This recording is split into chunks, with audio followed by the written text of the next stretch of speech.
The essence of remembrance is to honor those who did extraordinary things for the greater good. As time passes and we move further and further away from wars and conflicts of the past century, the responsibility to honor and remember those who put their lives on the line to protect our freedoms grows even greater. To that end, a great memorial to the men and women who served in Bomber Command during the Second World War is taking shape in Green Park near Buckingham Palace. It will form a physical link to the past, and it will form an emotional link to our past. It will allow the memory of more than 55,000 airmen of Bomber Command from the Allied nations to live on. For many months now, the citizens of London, veterans organizations, including the Air Force Association of Canada, and private benefactors have been raising funds for this magnificent memorial. Construction began nearly a year ago. I'll mention that Jim Blondeau who's doing a documentary project on the whole organization, is here with us today, and he's got some pictures, some video of the memorial in London at the back if anybody's interested later. It's a magnificent piece of work. In fact, part of the roof of the memorial is made from aluminum ingots from a Halifax bomber that were provided by Mr. Karl Kjarsgaard of Netton, Alberta, who's been a tremendous advocate for Bomber Command and the restoration of the artifacts. Today, the Government of Canada is pleased to contribute $100,000 to this long overdue memorial. In addition to this financial support, the Minister of Veterans Affairs will lead a contingent of 25 veterans to London in June to witness its unveiling by Her Majesty Queen Elizabeth II. Aujourd'hui, le gouvernement est fier de verser 100 millions de dollars canadiens pour appuyer la construction de ce monument commémoratif tant attendu.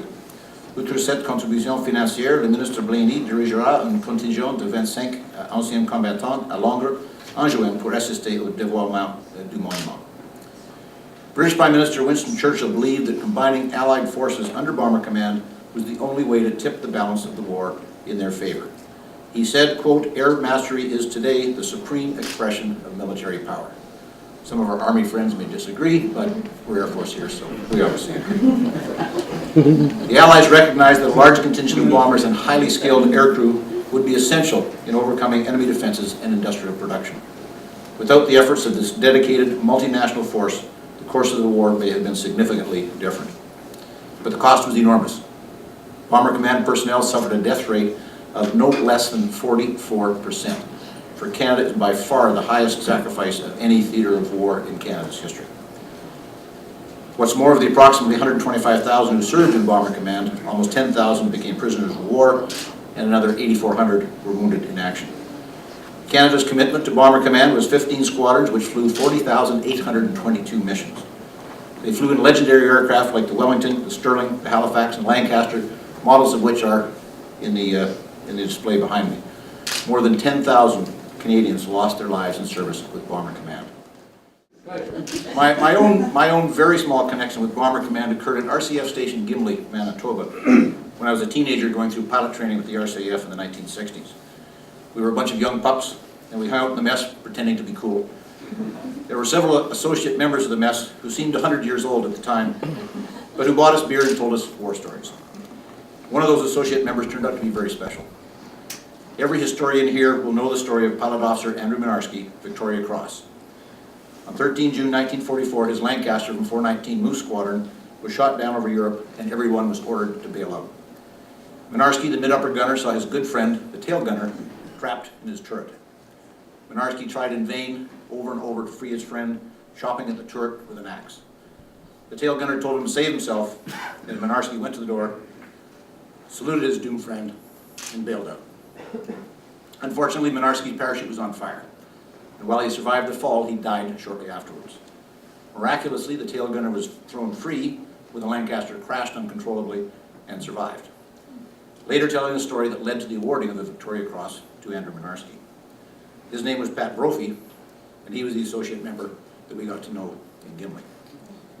It makes you wonder how many more Victoria Crosses were earned but never awarded because nobody survived to tell the story. I'm sure there were countless.